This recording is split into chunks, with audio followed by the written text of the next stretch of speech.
मैं आचार्य वसुधा आप सभी का हार्दिक अभिनंदन करती हूं आपके अपने YouTube चैनल पर।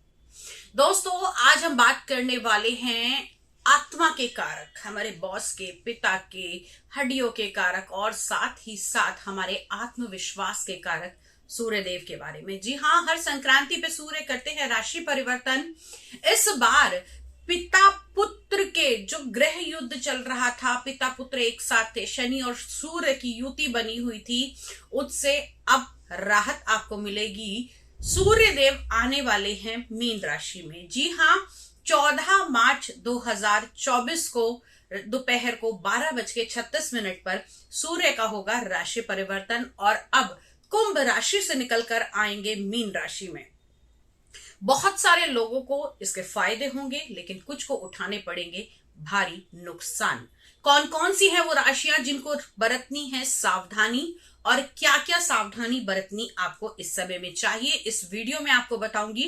मेष से लेकर मीन तक सभी राशियों का हाल, लेकिन वीडियो को पूरा जरूर देखिएगा। बात करते हैं सबसे पहले तुला लगन वाले जातकों के बारे में। आप भी कहेंगे कि आचार्य जी आप सब राशियों के अंदर हमको डरा ही रहे हैं, तो यहां पर ये बता दूं दोस्तों कि जब भी सूर्य के साथ में राहु आते हैं, चंद्रमा के साथ में राहु आते हैं, तो कहीं ना कहीं ग्रहण दोष का निर्माण होता है। और यहाँ पर सूर्य के साथ में बुध भी नीच के चल रहे हैं, तो थोड़ी सी परेशानियां तो आपको भुगतनी पड़ेंगी। तुला लगन की अगर हम बात करें तो तुला लगन वाले जातकों के सूर्य देव हैं लाभ भाव के स्वामी। अब लाभ भाव के स्वामी का 6th हाउस में आ जाना, कहीं ना कहीं ऐसा होगा कि बेवजह के आपके शत्रु इस समय उत्पन्न हो सकते हैं। आपने जिनसे पैसा लेना था वो लोग आपके ऊपर सवार हो जाएंगे। साथ ही साथ बड़े लंबे टाइम से जिस काम के पूरा होने की आपको आशंका थी वो अब जाकर रुक सकता है। आपका दिया हुआ पैसा वापस आने में और ज्यादा डिले होगा। किसी भी प्रकार का ऋण लेने से बचें, और साथ ही साथ एक चीज का ध्यान रखें कि अगर आपके फादर की हेल्थ खराब है तो उसकी ओर भी आपको ध्यान देना चाहिए। जहां एकादश भाव आपकी इच्छा पूर्तियों का है, वहीं एकादश भाव से हम और भी चीजें देखेंगे, तो कहीं ना कहीं आप लोगों को इन सभी चीजों का सावधानी से ध्यान रख के चलना पड़ेगा। अगली बात करते हैं हम वृश्चिक लगन वाले जातकों के बारे में। वृश्चिक लगन में सूर्य देव आपके कर्म के स्वामी हैं, यानी कि आपका बिजनेस, आपका व्यापार, आपका रोजगार, इन सब के स्वामी का 5th हाउस में आ जाना। तो रिस्क फैक्टर खास तौर से शेयर मार्केट वालों के लिए ये बेनिफिशियल रहेगा, क्योंकि राहु क्या करता है, अचानक से धन देता है। काम का स्वामी 5th भाव में तो आएगा, लेकिन क्या करेगा, यहाँ पर पितृदोष का भी निर्माण कर देगा आप लोगों के लिए।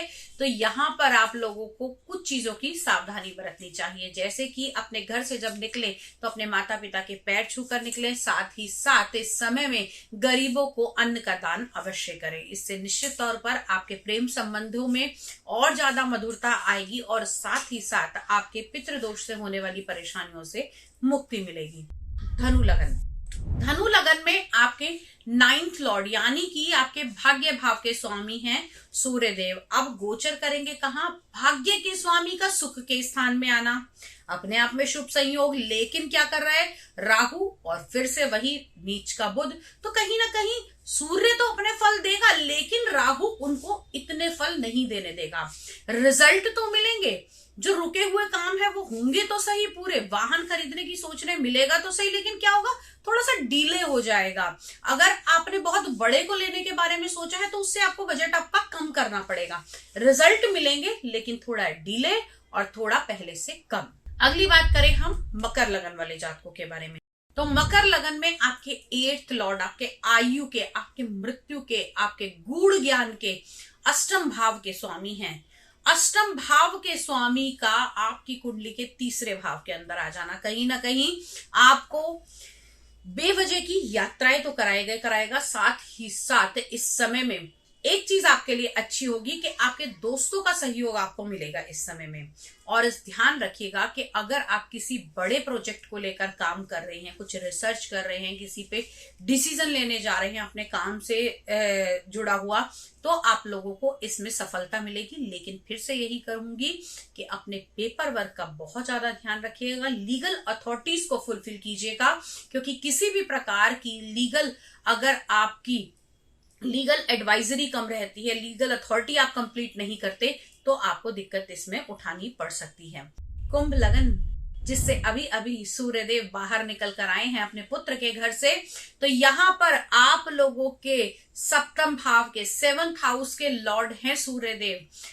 पार्टनरशिप के भाव का स्वामी दूसरे भाव में, एक मारक भाव का स्वामी दूसरे मारक भाव के अंदर, यानी कि मारक भाव कौन सा होता है, हमारा 2nd हाउस और हमारा 7th हाउस, तो डबल मारक है आपकी कुंडली में। मारक भाव का स्वामी दूसरे मारक भाव के अंदर जाकर बैठ रहा है, तो कहीं ना कहीं इस समय में रिश्तों में, मधुर संबंधों में थोड़ी सी रुकावट आ सकती है, लेकिन इन रुकावटों को जो ठीक कर सकते हैं वो आपके घर के बड़े बुजुर्ग और आपके कुटुंब के, आपके परिवार के सहयोगी आपका साथ देंगे, तो बनते बनते रिश्ते और ज्यादा बेटर बन जाएंगे। जो अभी बड़े लंबे समय से आपस में नोकझोंक चल रही है, छोटी मोटी लड़ाई झगड़े चल रहे हैं, उनसे आपको राहत मिलेगी। पार्टनरशिप से जुड़े हुए लोगों के लिए भी ये टाइम पीरियड बहुत अच्छा रहेगा। जिन लोगों को गुप्तांगों से जुड़ी हुई बीमारियां हैं, उन लोगों को थोड़ा सा सतर्कता बरतने की आवश्यकता है। इस समय में पानी का दान अवश्य करें और साथ ही साथ अपने गले के ऊपर, जी हाँ 2nd हाउस गले का होता है, अपने गले के ऊपर आप लोगों को सिंदूर का या फिर केसर चंदन का तिलक अवश्य लगाना चाहिए। इससे आपके कंठ में, आपके स्वर में और आपके शब्दों में थोड़ा सा जो तालमेल बिगड़ रहा है वो ठीक होता हुआ दिखाई देगा और आपको रिजल्ट अच्छे मिलेंगे।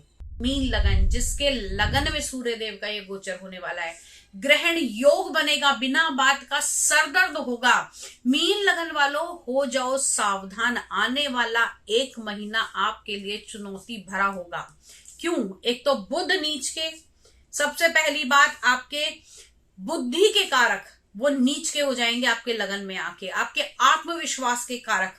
आप लोगों के अगर देखा जाए तो 6th लॉर्ड हैं सूर्यदेव, लेकिन रोग ऋण शत्रु के स्वामी का आपके लगन में आकर विराजमान हो जाना और साथ में राहु का उसको सहयोग मिलना या राहु से उसको पीड़ित होना, तो यहां पर थोड़ी सी दिक्कतें जो हैं।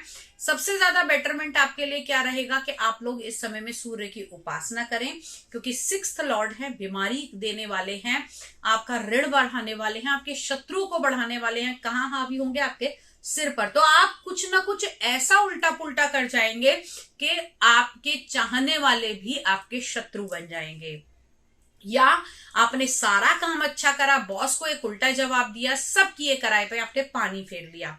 तो इन सब चीजों से अगर आप बचना चाहते हैं तो आप लोगों को सूर्य की उपासना करनी चाहिए और साथ ही साथ इस समय में सूर्य के दान अवश्य करें।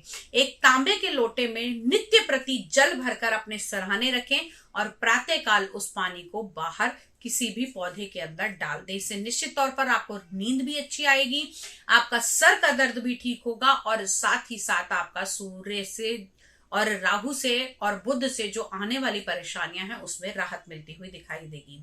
आज के वीडियो में इतना ही, अगले वीडियो में फिर से मुलाकात करती हूं, तब तक के लिए जय मां भगवती।